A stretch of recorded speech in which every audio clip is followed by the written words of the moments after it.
cult members, and welcome to Pop Culture Cult. I'm Sean. I'm Janice. Look, I didn't do the thing with my hands. And then you did. If you've watched the show on YouTube before, I talk with my hands, so you've been warned. Welcome to our non-spoiler, we didn't talk about this, non-spoiler review of The Gentleman. Right. The newest joint from Guy Ritchie. Joint? Sure. Okay. I don't know what they would call it in the UK? English. I don't know. In proper English, not Splash. American. I don't know. This is the newest movie from Guy Ritchie. Yes. Coming off making $1.5 billion with Aladdin. Really? Yeah. Wow. Yeah, it did very well. All right. And everybody said it was really well done. We didn't see it. You can't replace Robin Williams, so I'm just sorry. I'm just saying that. It's on Disney Plus if you want to watch it. Is it? We might get around to it. It's free. This is the review of Aladdin, apparently. This is newest English gangster movie. Yes. It's along the lines of Lock, Stock, and Two Smoking Barrels and Snatch. Yes, and Revolver. And yeah. So Revolver felt a little more American. It was a lot more Americanized, especially since Andre 3000 was in it. Right. And I still love that movie. Yeah. Like, it's really good. It was fun. But this is very much in the Snatch kind of thing. Drug cartels this time instead of just straight out gangsters. Right. And pot drug cartels. Not Matthew McConaughey's guy is the pot dude. Yes. But not afraid to get his hands dirty, obviously. Right. But it was very interesting that with this very English gangster style that Guy Ritchie has presented, the two of the main guys are American. Yep. With Matthew McConaughey and I have it up. Is it Jeremy Strong? I think it's Jeremy Strong. Talk amongst yourselves. Maybe. I have IMDb up. Maybe. But no, I think it's Henry Golding. No, that's Dry Eye. Everybody talk to yourselves. But blah blah blah. Yeah, yes, Jeremy Strong. See, I told you I knew what I was talking about. But the inclusion of Americans into the story, I think, really helps with the American audience. Especially with Matthew McConaughey, like Matthew McConaughey being this pot marijuana cartel leader, in the UK is perfect for me in this setup. Yeah, he definitely works for that part. And he looks the part. Yeah. All right. He definitely looks like he was or is a stoner. I'm not saying he's not. I thought Jeremy Strong was a little interesting. Not that I didn't like his performance or his character, but he comes off as gay, but then he has this wife in the movie, and you're like... Yeah, he comes across. He does come across. I'm trying to think that maybe it's more of proper. He's trying to be proper English as an American. I don't know, but it does come off a little. He's got some effeminate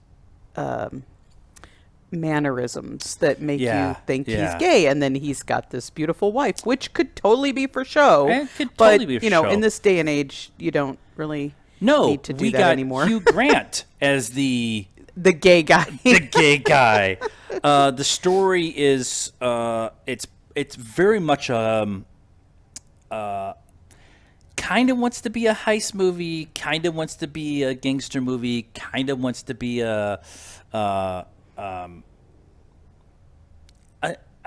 I want to say like a sit down. I'm going to tell you a story because that's pretty much what's going on. Yeah, like a misdirection. Right, which kinda made it feel a lot like Snatch.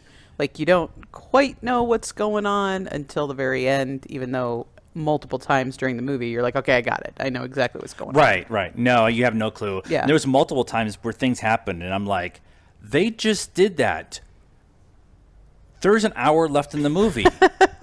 Okay. This is back to that. We were just talking about this with watching something else. The unreliable narrator. Yes. And they play into that a lot. Yeah. And that leads a lot of the misdirection and misleading and stuff. And that all comes from Hugh Grant's character. And he's awesome. Yeah. Like him and his interaction with Charlie Hunnam's character. Yeah. And Charlie's his character's very very straight. Like he's very dry. Yes. Very. And he's a neat freak. He doesn't like dirt. He doesn't like dirt in his house. He doesn't like dirty things to touch him. He everything is in its place in his house. Everything, all his clothing is in its place on him. Yeah. And but he's kind of Matthew McConaughey's fixer. Yeah.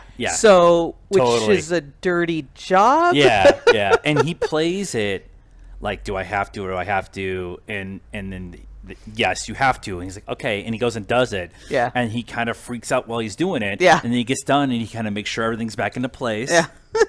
And then he puts his machine gun away and he puts his coat back in his place. And Yeah. It's like those a couple times. Yeah.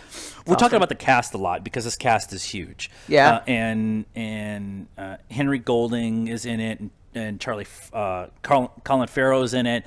The girl from Michelle Dockery from Downton Abbey is in it. Yep. Playing a very different role. Yeah. It was a little jarring because I'm currently finishing up watching Downton Abbey, and so she's very, aristocratic, and in this she's a girl from the streets who has money, has done well. Yeah. Yes. And I love her, and I love Charlie Hunnam's characters and Hugh Grant's characters the most. Yeah. But I don't think any of one character stands out more than the others. Yeah. They all interlink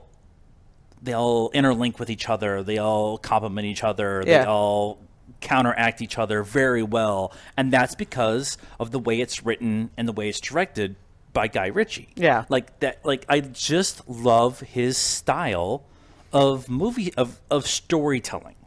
Yeah. And yeah. If you had to say that there was a leading character, I guess it would be Matthew McConaughey. But, I mean, I wouldn't say he's in the movie the most. Charlie Hunnam's probably in the movie the most. Yeah. Matthew McConaughey's obviously the biggest name. Yeah, but movie, I mean, it's a story about his character. Right. So, but then, okay, we have to talk about Colin Farrell and his little gang's outfits. Oh my! Okay, the tracksuits, the plaid tracksuits.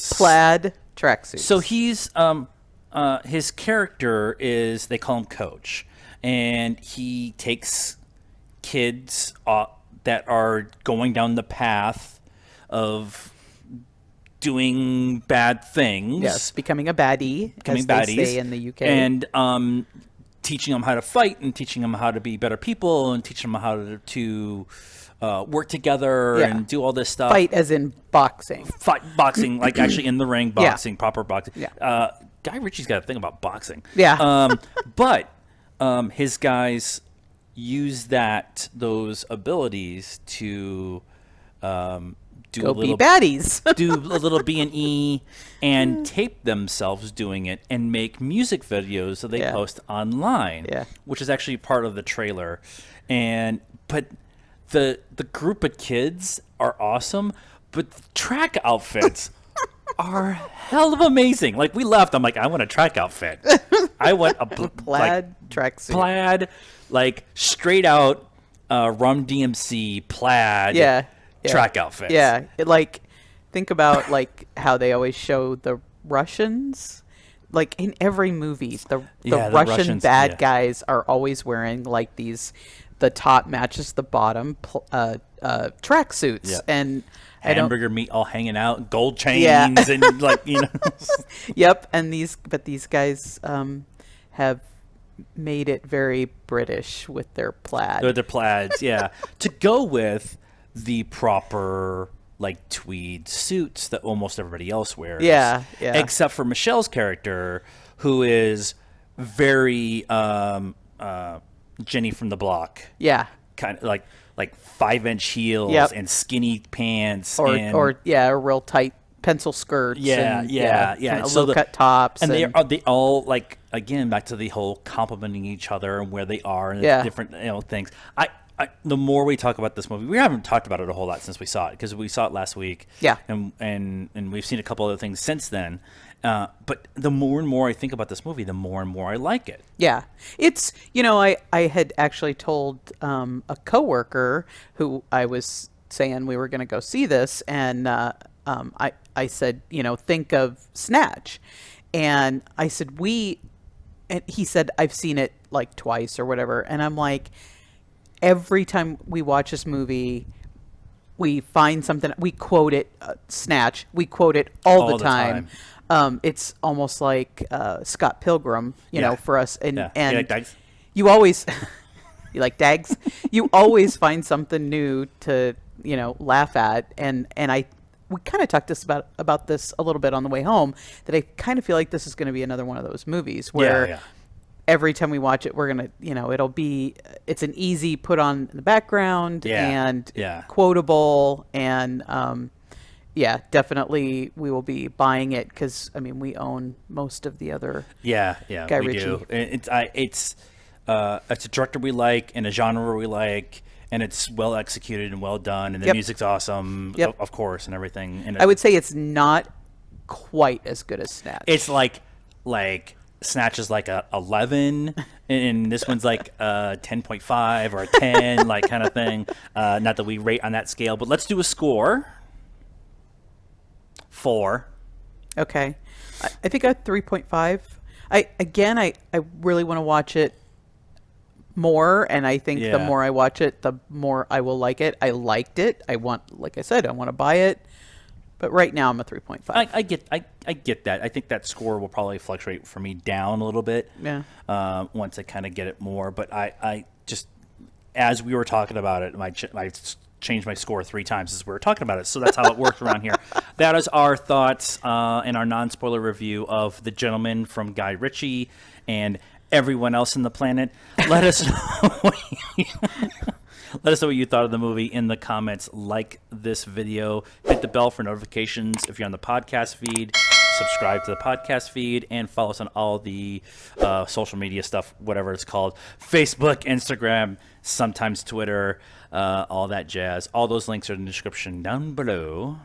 And until next time, if we don't see you, good afternoon, good evening, and good night.